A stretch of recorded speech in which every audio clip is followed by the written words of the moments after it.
Представителю многонационального государства Боливия. Muchas gracias, señor presidente. Mi delegación desea agradecer en primer lugar el informe brindado por el secretario general y también a la presidencia rusa por la convocatoria a este importante debate. Nos reunimos en momentos en que vivimos una realidad de grandes tensiones a nivel mundial y en especial en la región de Medio Oriente y el norte de África. Existe un gran número de conflictos que representan una amenaza no solo para la región, sino para la paz y seguridad internacionales. Estamos hablando de las situaciones en Siria, Libia, Yemen, Irak, Palestina y otros también asuntos transversales como ser la amenaza del terrorismo, el alarmante número de desplazados y de refugiados y la trata y tráfico de personas, entre otros. En el caso de Siria, este conflicto se ha extendido por 8 años y aún seguimos siendo testigos del constante asedio y violencia que sufre el pueblo sirio, principalmente niños y niñas, quienes además de vivir con las secuelas psicológicas que deja esta situación, requieren de forma urgente de asistencia humanitaria. Esta crisis ha generado más de 500.000 muertos desde su inicio. En el caso de Libia, somos testigos de un conflicto en el que se continúa cometiendo violaciones al derecho internacional de los derechos humanos y al derecho internacional humanitario. Cabe destacar que esta realidad tuvo y sigue teniendo repercusiones en la situación de inestabilidad que vive la zona del Sahel, con muchos desafíos para esa región en África. Sobre la situación en Palestina, sin lugar a dudas, como lo han mencionado algunos de nuestros colegas,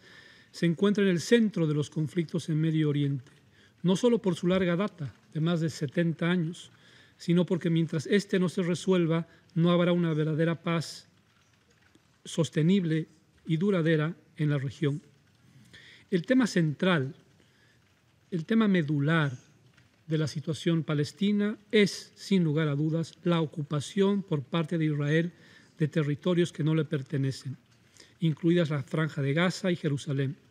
Esta representa una amenaza a la vida de los civiles palestinos y también a los civiles israelíes y pone en riesgo la seguridad de toda la región. Estamos convencidos de que el único camino a largo plazo para el fin de la situación de ocupación en la que vive Palestina es la solución de los 2 estados, donde finalmente se consolide un Estado palestino libre, soberano e independiente con las fronteras internacionales anteriores a 1967, con Jerusalén Oriental como su capital, de conformidad con las resoluciones pertinentes del Consejo de Seguridad y de la Asamblea General. Señor presidente, respecto a las consecuencias de los conflictos,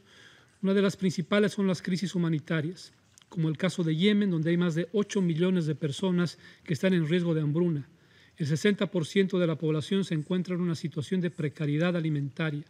y donde un brote de cólera ha afectado a más de 1 millón de personas. Asimismo, estos conflictos han generado millones de desplazados y refugiados, quienes a tiempo de huir de la violencia en búsqueda de seguridad, muchas son víctimas de tráfico de personas. Tal es el caso de Libia, donde se evidenciaron incluso casos de esclavitud. Otra consecuencia de esta situación viene a ser la proliferación de grupos terroristas, quienes, aprovechando de los vacíos gubernamentales, el debilitamiento de las fuerzas del orden y seguridad, la ausencia de control en las fronteras, encontraron espacios para imponer su ideología violenta, cometer crímenes y perpetrar graves violaciones a los derechos humanos que pueden constituirse en crímenes de lesa humanidad. Señor presidente, también consideramos que es importante hablar sobre las causas raigales de estos conflictos. Y entre ellas, si hacemos un análisis de la situación de varios de ellos, podemos encontrar un común denominador: las políticas de cambio de régimen, el intervencionismo, la injerencia en los asuntos internos de otros estados han sido una de las razones fundamentales que, como ya lo mencionamos en el caso de la proliferación del terrorismo, han generado vacíos en los gobiernos, han debilitado a las instituciones, especialmente a las fuerzas del orden y de seguridad, y han provocado la ausencia del control de fronteras, lo que permitió el surgimiento del caos. Reiteramos que el empleo de acciones unilaterales está al margen del derecho internacional, al margen de los principios y propósitos de la Carta de las Naciones Unidas y constituyen una flagrante amenaza al multilateralismo y una seria amenaza también al orden internacional. Las medidas unilaterales son medidas ilegales que extienden la jurisdicción y legislación interna de un Estado sobre otro, vulnerando los principios de igualdad, soberanía e integridad territorial de los Estados. Es decir, no se puede aplicar el doble rasero de decir que se defiende el derecho internacional violando el derecho internacional. En el fondo, una de las razones para el empleo de acciones unilaterales y políticas de cambio de régimen en la región es la búsqueda del control y apropiación de los recursos naturales y del control geopolítico de la misma. El control y la administración soberana de los recursos naturales es primordial para el cese de hostilidades y el desarrollo económico.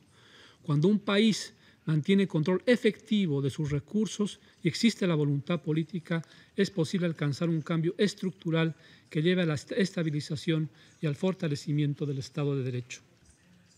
Señor presidente, finalmente Bolivia, en su vocación de respeto por el derecho internacional y promotor de la cultura y del derecho a la paz, aboga por la implementación de los medios pacíficos para la solución de controversias, los buenos oficios, la diplomacia preventiva, el multilateralismo, la no injerencia, el respeto a la soberanía, independencia e integridad territorial de los Estados. Estos son principios universales reconocidos por la comunidad internacional y se constituyen en herramientas eficaces para evitar el flagelo no solo de la guerra y sus consecuencias, sino también de los diversos conflictos producto de las causas raigales antes descritas. Muchas gracias. Я благодарю представителя многонационального государства Боливии за его заявление и